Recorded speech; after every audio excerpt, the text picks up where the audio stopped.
ফিলিস্তিন সরে দাঁড়ানোয় জাতিসংঘ সাধারণ পরিষদের ৮১তম অধিবেশনের সভাপতি পদে প্রতিদ্বন্দ্বিতা করতে যাচ্ছে বাংলাদেশ। প্রধানমন্ত্রী তারেক রহমানের সরাসরি নির্দেশনায় পররাষ্ট্রমন্ত্রী ডক্টর খলিলুর রহমানের নেতৃত্বে এই নির্বাচন জয়ের লক্ষ্য নিয়ে মাঠে নেমেছে ঢাকা। ২০২৬-২৭ মেয়াদের জন্য জুন মাসে নিউ ইয়র্কে অনুষ্ঠিত হবে এই নির্বাচন। ভৌগোলিক বিন্যাসে জাতিসংঘের সভাপতি নির্বাচনের জন্য ৫টি আঞ্চলিক গ্রুপ রয়েছে। এবারের পালা এশিয়া প্যাসিফিক অঞ্চলের। ফিলিস্তিনের হঠাৎ সরে দাঁড়ানোর পর এখন নির্বাচন করার সিদ্ধান্ত নিয়েছে বাংলাদেশ। প্রতিদ্বন্দ্বী সাইপ্রাস। যদিও সাইপ্রাস ভৌগোলিকভাবে ইউরোপের দেশ, তবুও জাতিসংঘের নিয়ম অনুযায়ী তারা এশিয়া প্যাসিফিক গ্রুপের সদস্য।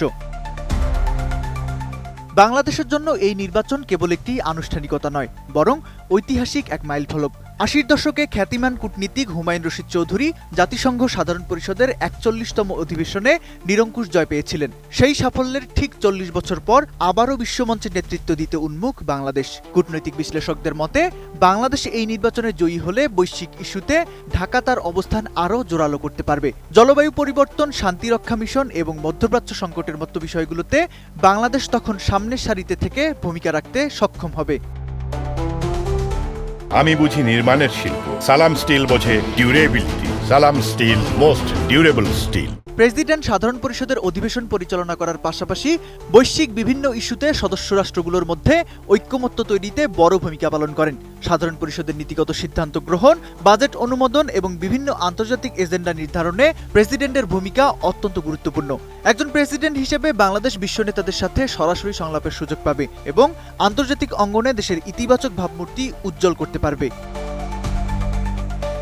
সাইপ্রাস আগে থেকেই মাঠে থাকায় বাংলাদেশের জন্য লড়াইটা সহজ হবে না। সাধারণত এ ধরনের নির্বাচন সমঝোতার ভিত্তিতেই হয়, কিন্তু এবার প্রতিদ্বন্দ্বিতা বেশ জোরালো হওয়ার আভাস পাওয়া যাচ্ছে।